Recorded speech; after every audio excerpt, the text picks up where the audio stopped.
Dili lang puros rides ug travel ang hilig o ginabuhat sa mga motorcycle enthusiasts, kundi lakip na usab ang pagtabang sa katilingban.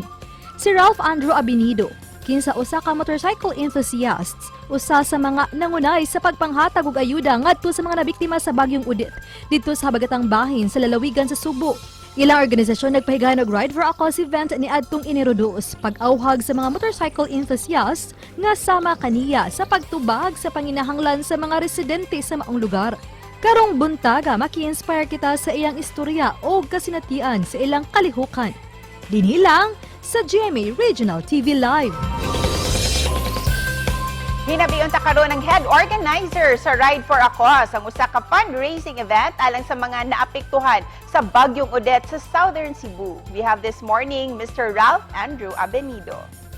Mayong buntag, Ralph, ug welcome din sa GMA Regional TV Live. We're so glad to have you this morning. Sir, kumusta ang inyong fundraising event ni atong January 2? Good morning to everyone in Cebu. I believe that the event was very much successful. Not only that we were able to raise enough funds, but also we've successfully delivered all the relief goods that we've set out to the families that were affected by Typhoon Odette in the southern part of Cebu. Kinsang mga kasagarang misalmot ni ining fundraising event ninyo, sir, ug pila pud mo kabuok? Aduna ba'y mga gikan pa sa laing lugar nga miapil? So ang ni-participate ani nga event were the White Crows Moto Club and the members of the Classic 250 Cebu. We were also assisted by some locals in Panagsama, and we were like approximately a total of 25 heads who joined the activity. 17 riders bravely traveled from Cebu to the south, regardless of the bad weather that we had recently. And all of us are actually Cebu-based. A total of 5 to 6 hours among travel time back and forth, and then around 200 plus kilometers. That's already including the smaller barangays that were remotely situated na we really went to, because some of those areas wala kay ni sila kadawat o relief goods, and most of these families were really gravely affected by the typhoon. Sir, what prompted your group to organize this kind of fundraising activity despite sa daotang panahon ni atong adlaw? Last December, our group had our annual Christmas gathering. So aside from this activity, we usually set our goals for the following year. So for 2022, we've set out more rides and more camping activities, but also we wanted to give back to the community through community service. And because of the typhoon that recently happened, it immediately gave us an opportunity to organize this fundraising event and gather relief goods to share to our brothers and sisters. If you don't mind, sir, pila na po ang inyuhang natigom nga donasyon pinaagi sa maong fundraising event?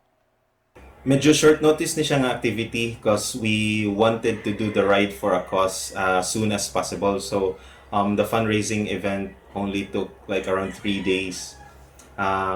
We gathered, I think, around 55,000 pesos in cash, and then all proceeds went to purchasing the relief goods.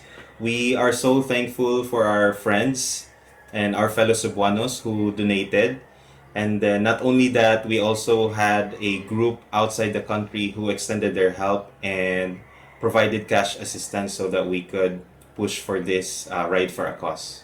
Ug para kanimo, sir, unsay fulfillment nga inyong naangkon pinaagi niing pagtabang sa mga nanginahanglan ning panahon sa katalagman? It was a very humbling experience, good. Knowing na we took the risk of going there, rain or shine.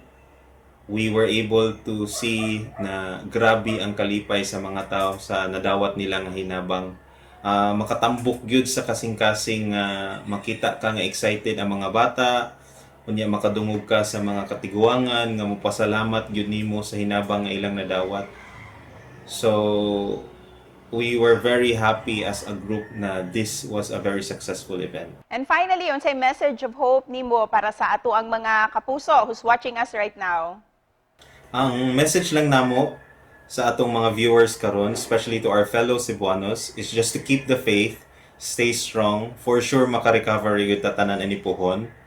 And also among giawhag ang tanan, especially to our fellow riders in the motorcycle community, na if they can organize the same activity or event in their groups, a lot of families are still in need of your help.